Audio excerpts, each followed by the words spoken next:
खत वाङ्मय में कहा गया है, परिक्कमामि तिविहिं दण्डेहिं मणदण्डेनं वयदण्डेनं कायदण्डेनं।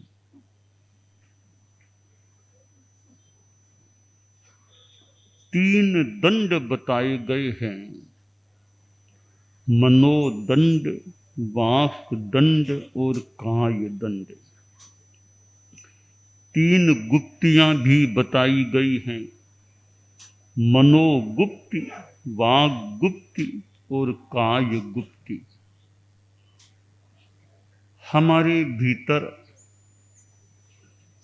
चित्त है, चेतना है। उस चेतना के मानो चित्त के तीन ये कर्मचारी हैं, मन, वचन और काया। मन से हम सोचते हैं, कल्पना करते हैं, स्मृति करते हैं। वाणी का प्रयोग बोलने के रूप में होता है और शरीर से हलन चलन आदि क्रियाएं होती हैं।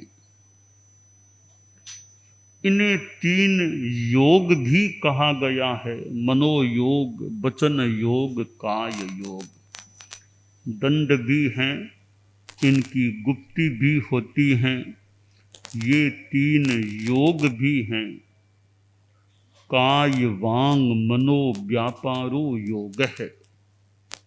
शरीर की प्रवृत्ति काय योग है, वाणी की प्रवृत्ति वचन योग है और मन की प्रवृत्ति मनोयोग हो जाता है। योग है, मन वचन काय की प्रवृत्तियां हैं, तब तक कर्म का बंध भी होता रहता है। एक अवस्था साधु के वह भी आती है जब योग नहीं रहता, न मन की प्रवृत्ति है, न वाणी की प्रवृत्ति है और न शरीर की प्रवृत्ति है। अयोग अवस्था। वह अवस्था गुणस्थानों की दृष्टि से हम ध्यान दें, 14वां गुणस्थान है, वह अयोग अवस्था का है। 1 से 13वें गुणस्थान तक, यानी 13 गुणस्थान हैं, वे सयोग अवस्था के हैं। उनमें योग की यह चंचलता प्रवृत्ति रहती है। तो 14वें गुणस्थान में कर्म का बंध नहीं होता। अबंधो योगी, अयोगी अबंध है, अयोगी है, योग रहित है, उसके कोई कर्म का बंधन नहीं होता है। तो ये तीन जो योग हैं, शरीर हमें दिखता है, आदमी चलता है, खाता है, घूमता है, तो ये शरीर की प्रवृत्ति हमारे लिए स्पष्ट है। वाणी की प्रवृत्ति थोड़ी सी अस्पष्ट हो सकती है, भीतर में कैसे तंत्र काम करता है, पर आदमी बोलता है, यह हमें पता सामान्यतया चल जाता है। बोलने में हमारे शरीर के अवयव काम करते हैं। अष्टौ स्थानानि वर्णानां मुरः कंठः शिरस्तथा जिह्वा मूलम च दंता। ऐसे अनेक तालु, होठ, दांत, जिह्वा, मूल, कितने अवयव काम करते हैं। तब हमारी भाषा दूसरे लोग समझ सकते हैं। मनोयोग है वो बहुत ज्यादा स्पष्ट है। वाणी से क्या बोलता है यह तो पता चल जाता है, मन से आदमी क्या सोच रहा है यह पता चलना जरा मुश्किल होता। थोड़ा सा अनुमान लगा सकते हैं आदमी की भाव भंगिमा कैसी है, अभी गुस्से में है कि प्रसन्न, थोड़ा अनुमान लगा सकते हैं। हाँ, तो भय चिंता आलस अमन सुख दुख हेत अहेत मन महीप के आचरण दृग दीवान कह देत हूँ, दृग दीवान कह देत, कि यह मन रूपी राजा है, इसके भीतर क्या हो रहा है थोड़ा अनुमान हमें लग सकता है कि अभी भय की स्थिति में है या चिंता में है आदमी, सुख में है कि दुख में है, आलस्य के मूड में है। थोड़ा उसका हाव भाव देख लें, कैसे बैठा है, चेहरा कैसा है, कि कोई बड़ा आदमी है तो अभी मैं निकट जाकर बात करूं या गुरुदेव तुलसी विराजन, हम अभी निकट जाकर बात करूं या नहीं, गुरुदेव का कैसा है मानसिक, अभी देखते ही गुरुदेव मुस्कुरा गए, प्रसन्न है, अब चलो बात कर लेंगे। गुरुदेव गंभीरता की मुद्रा में है कि सोचें अभी जाके बीच में बात करें, जो चेहरा प्रसन्न देख लिया, गुरुदेव ने हमको देख लिया प्रसन्न है, तो फट जाकर के हम बात कर सकते हैं। तो भी मूड मुद्रा स्थिति किस, कोई आदमी गहरे चिंतन में है, बीच में चला जाए, उन्हें अप्रिय लगे, तो उल्टा काम गलत हो जाए, तो हम मन में क्या है बहुत तो नहीं जान पाते, थोड़ा थोड़ा मोटा मोटी अनुमान एक समझदार आदमी लगा सकता है कि अभी इनका मूड, इनकी मुद्रा, इनके मन में क्या स्थिति होनी चाहिए। यह मन है वो दंड भी है, मन के कारण आदमी प्राणी दंडित हो वचन से भी काय से भी दंडित हो सकता है। शरीर वाणी और मन, हमारे संत लोग बैठे हैं, थोड़ी सी सिद्धांत तत्व की सी बात है कि केवल शरीर से कोई प्रवृत्ति हुई है उसका इतना कोई फल नहीं मिलेगा, मात्र शब्द से इसका भी इतना खराब फल नहीं, बढ़िया फल भी नहीं। मन में क्या प्रवृत्ति, अध्यवसाय भाव मन, वो कैसे हैं, वो ज्यादा जिम्मेवार हैं कर्म के बंध में। मैं सैद्धांतिक बात बताऊं तो एकेंद्रिय प्राणी है, द्विंद्रिय है, त्रिंद्रिय है, चतुरिंद्रिय है, इनके मन नहीं होता। जैसे अग्नि, वायु, मिट्टी, वनस्पति, इनके मन नहीं होता, ये प्राणी मर कर के नरक में नहीं जा सकते। एकेंद्रिय, द्विंद्रिय, त्रिंद्रिय, चतुरिंद्रिय, ये असंगी हैं, मन नहीं हैं, ये इतना पाप नहीं कर सकते कि ये मर कर के नरक में चले जाएं, यानी मन के बिना ज्यादा पाप नहीं होता। अब असंगी पंचेंद्रिय है, वो थोड़ा सा 5 इंद्रियों वाला है तो असंगी, पर वह भी ज्यादा से ज्यादा पाप कर्म बांधेगा तो पहली नरक तक भले चला जाए, पहली नरक से आगे असंगी पंचेंद्रिय भी नहीं जा सकता। अब संगी पंचेंद्रिय है, दूसरी, तीसरी, चौथी, पांचवी, छठी, सातवीं, इन नरकों में संगी पंचेंद्रिय ही मर करके जाएंगे और कोई नहीं जाएगा। अब देखिए मन से कैसे पाप, तंदुल मत्स्य होता है, वो शरीर से इतना कोई पाप नहीं, वाणी से, वो मन से विचार, मन से इतना पाप कर लेता है कि 7वीं नरक में जाने लायक वह बन जाता है। मन से इतना पाप, इसलिए मन बड़ा दंड है। अब मैं दूसरा पक्ष बताऊं कि जैसे मैंने कहा असंगी हैं उनके ज्यादा पाप का बंध नहीं होता, तो दूसरा मैं उल्टा पक्ष बताऊं कि असंगी के ज्यादा पुण्य का बंध भी नहीं होता। ऊंचे देवलोक में जाएगा तो संगी प्राणी, संगी जाएंगे असंगी ज्यादा ऊपर भी नहीं जा सकते। तो मन ऐसा तत्व है जिससे भयंकर पाप का बंध भी किया जा सकता है, और मन के द्वारा महान निर्जरा और महान पुण्य का बंध भी किया जा सकता है। इसलिए संगी प्राणी बनना एक विकास की भूमिका को प्राप्त करना होता है। अब प्रश्न यह है कि हमारा मन कैसा रहता है। मन से पाप का बंध भी महान बड़ा हो सकता है, तो मन से कर्म निर्जरा संवर की साधना वो भी बहुत बड़ी हो सकती है। तो मन एक समस्या भी है, तो मन एक समाधान भी है। मन ही मन से आदमी बड़ा दुखी बन जाता है, मन ही मन बड़ा सुखी भी बन सकता है। बस ये मन है तब दुखी कि उसने मेरे बारे में ऐसा बोल दिया। अब असंगी के बारे में कुछ भी बोल दो ना, एक इंद्रिय के बारे में कुछ भी बोल दो, वो थोड़ा ही दुखी होगा कि मेरे बारे में भाषण में ऐसा कह दिया। पर हम संगी हैं, जान लेते हैं कि मेरे बारे में उसने ऐसा कहा है, मुझे उसने गाली दी है, तो अब मन में दुख रे, मुझे गाली क्यों दे दी, मेरे बारे में ऐसा क्यों बोल दिया।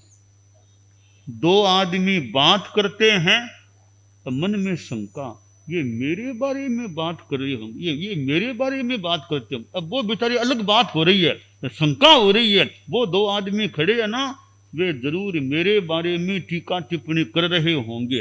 अब इस बात को लेकर भी परेशानी हो जाए तो मन वाले के परेशानी भी होती है, और मन वाला बहुत प्रशस्त काम भी कर सकता है। तो मन एक समस्या भी है और मन एक समाधान भी बन सकता है। हम सुमन बने, दुर्मन न बने, तो सुमन रहें। सुमन सुमन सुमन, फूल भी सुमन है, फूल की तरह अच्छे रहें, फूल अच्छा भी लगता है। तो मन को अच्छा बना लें। सुष्ठु मनो यस्य से सुमना, हम सुमन बन सकते हैं। अब सुमन बने, दुर्मन न रहें। मन की समस्या चंचलता भी है। मन कितना चंचल भी हो जाता है, कितने विचार फालतू के इधर के उधर के आते हैं। और कि आप लोग सामायिक करते हैं या जप करते हैं, तब कितने मन में विचार आते होंगे। आप काम धंधे में लगे हैं लिखने पढ़ने में, तो इतने विचार बुरे न भी आए। ऐसे ही माला सामायिक में बैठे हैं तो कई बार अलग कई प्रकार के विचार मन में उठ सकते हैं। तो कई बार कोई आदमी सोच ले, अरे भाई माला फेरता हूं तब ये इतने खराब विचार आते हैं, छोड़ो माला को ही छोड़ो, फालतू काम है। कितने खराब विचार माला फेरते आते हैं। ये माला को मत छोड़ो, खराब विचारों को भले छोड़ो, माला को मत छोड़ो। माला खराब नहीं है, सामायिक खराब नहीं है। हाँ, मन की चंचलता है, इसको दूर करने का प्रयास करें। फिर माला खराब नहीं, सामायिक खराब नहीं है। तो मन की चंचलता की स्थिति है, और मन में ये तरंगें उठती हैं, राग द्वेष गुस्सा अहंकार माया लोभ, इतनी तरंगें उठती है। तो ये इनसे फिर मन चंचल भी हो जाता है। आचार्य श्री महाप्रज्ञ जी की एक पुस्तक, किसने कहा मन चंचल है, किसने कहा मन चंचल है, कि मन यानी ये पंखा है, कई पंखे हैं, ताड़ियां कितनी तेज घूम रही हैं, कितनी चंचल हैं। पर ठीक है, ताड़ियां चंचल है, पर ताड़ियों को चंचल बनाने वाला कौन है? ताड़ियों में क्या ताकत है इतनी घूम सके? वो जो शक्ति है, जो पावर है, जो विद्युत जो भी है, वो मूल इनको चंचल बनाने वाला तत्व है। तो हम ताड़ियों को ही न देखें, चंचल बनाने वाले को देखें। तो मन बेचारा वो तो एक प्रकार का यंत्र है, इसको चंचल बनाने वाले तत्व भीतर के जो भाव हैं, राग द्वेष कसाई, वहां तक हम जाएं, उनको ठीक करें, तो मन की चंचलता की समस्या से भी राहत मिल सकती है। यह प्रेक्षा ध्यान कल्याण वर्ष चल रहा है। प्रेक्षा ध्यान के नामकरण के 50वें वर्ष के संदर्भ में यह वर्ष प्रेक्षा ध्यान कल्याण वर्ष। तो प्रेक्षा ध्यान एक प्रकार का उपाय है, एक दवा है, एक ट्रीटमेंट है, एक चिकित्सा है, एक थेरापी है, पैथी है कि हमारी जो ये समस्याएं हैं उनसे कैसे हम निजात पाएं। ये अध्यात्म साधना से केसी जैन आए हुए हैं, अनुभव न्यास दिल्ली में अध्यात्म साधना केंद्र है, गुरुदेव ने चतुर्मास भी किए थे, और अध्यात्म साधना केंद्र में कितने शिविर, क्लास, ध्यान, प्रेक्षा ध्यान, नाम भी अध्यात्म साधना केंद्र है। कि बीमारी है, एक हार्ट की तकलीफ है, उधर डॉक्टर मनचंदा साहब का और कार योग, और कभी कैसे कि हार्ट की है, जीवन शैली को अच्छा करें, योग ध्यान का अभ्यास करें। हृदय की समस्या से भी मुक्ति पाने का प्रयास हो सकता है। यह हृदय की समस्या तो एक चीज है, ठीक है, जीवन में बड़ी महत्वपूर्ण बात है हृदय ठीक रहे, पर एक तो यह हृदय, दूसरा हमारा मन वाला हृदय। तो यह हृदय भी ठीक चाहिए। यह मन रूपी हृदय, जो मेरा हृदय बड़ा कोमल, यानी वो मेरा मन कितना कोमल है। हम मन की समस्या का भी समाधान प्रेक्षा ध्यान से पाने का प्रयास कर सकते हैं। आचार्य श्री महाप्रज्ञ जी ने कितने शिविर लिए होंगे प्रेक्षा ध्यान के। लाडनू जैन विश्व भारती में विराजते, तुलसी अध्यात्म नीडम, वहां पधार जाते शिविर काल में, वहां उनका वह मुख्यालय बन जाता, पहले युवाचार्य काल में और में यूं। तो यह प्रेक्षा ध्यान मूल बात है, मन की समस्या का समाधान, हमारा इमोशंस कैसे ठीक रहें, कसायों से मुक्ति कैसे मिले, शारीरिक स्वास्थ्य के लाभ भी, ध्यान, योग, खान पान का संयम, जीवन शैली अच्छी, शारीरिक स्वास्थ्य अच्छा रहने में भी ये कई तत्व सहयोगी बन सकते हैं। नशा मुक्त जीवन है, ज़्यादा गुस्सा नहीं है, खान पान का कंट्रोल है, संयम है, और कुछ शरीर का श्रम और एक्सरसाइज वगैरह चलते हैं, तो शारीरिक स्वास्थ्य भी अच्छा रह सकता है। बाकी तो कर्मों का प्रताप है। कई बार आदमी इतना खान पान का संयम रखने वाला शरीर में बीमारी हो जाए। कोई लापरवाह फिर भी मस्ती से घूमता है, लापरवाह मस्ती से घूमता है अपना, कोई खास बीमारी नहीं हो रही है।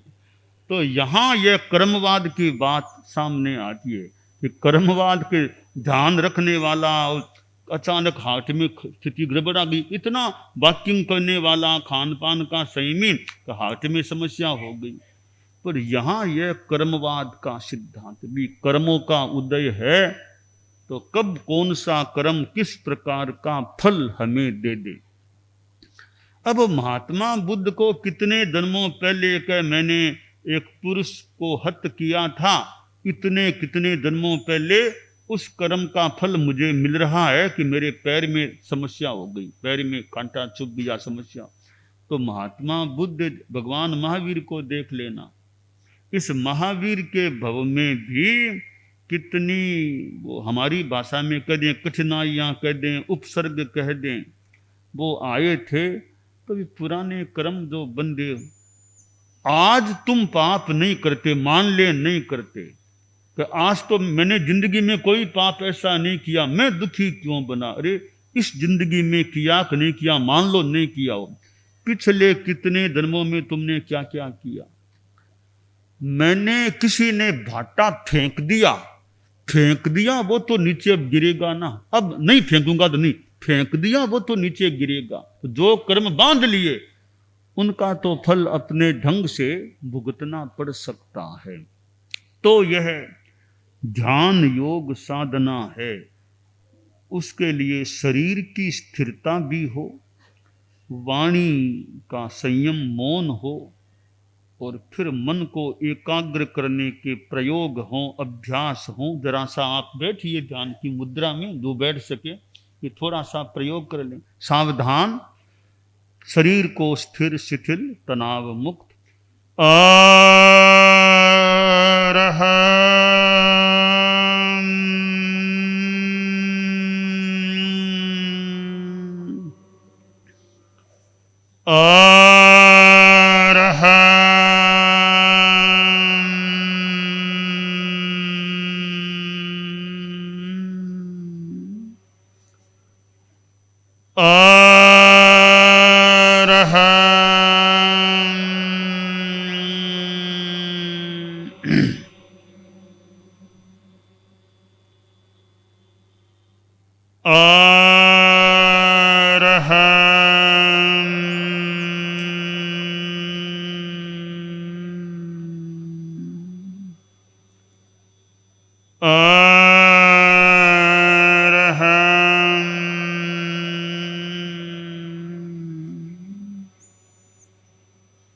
शरीर को रिलैक्स शिथिल करें, शिथिल रखें और स्थिर, मोशनलेस स्थिरता।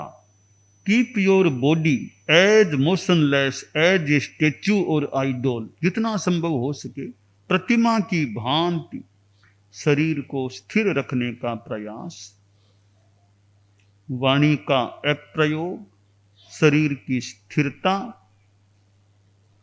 और अब श्वास को लंबा करें, दीर्घ श्वास। लंबा श्वास लें, लंबा श्वास छोड़ें।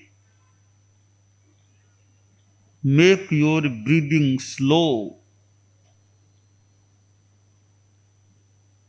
श्वास लेते समय मन में नमो, और श्वास छोड़ते समय सिद्धाणम,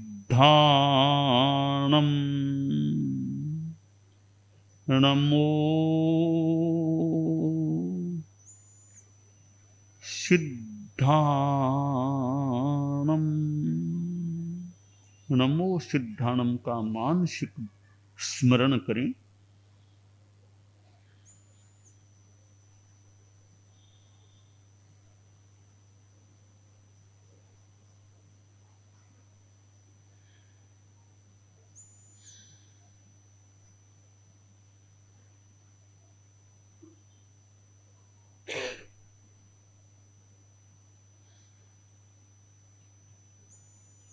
अब चित्त को दर्शन केंद्र भ्रिकुटी मध्य भाग में केंद्रित करें, पीछे तक ले जाएं और वहां उगते हुए सूरज जैसा अरुण रंग का, चमकता हुआ अरुण रंग, उसका साक्षात्कार करें। चमकता हुआ अरुण रंग, उगता हुआ सूरज, बाल सूर्य जैसा।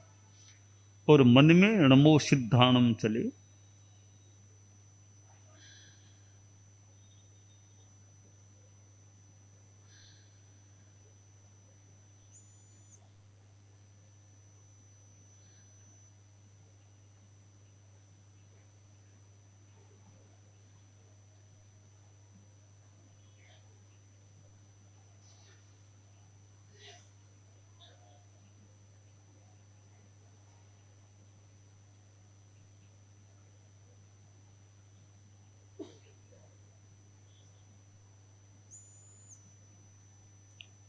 चमकता हुआ अरुण रंग, बाल सूर्य का साक्षात्कार करें दर्शन केंद्र पर।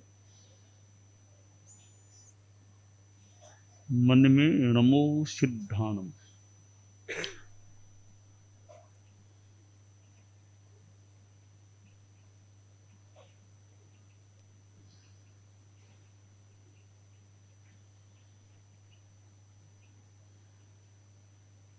ओम अर्हम, ओम अर्हम, ओम अर्हम प्रयोग शब्द।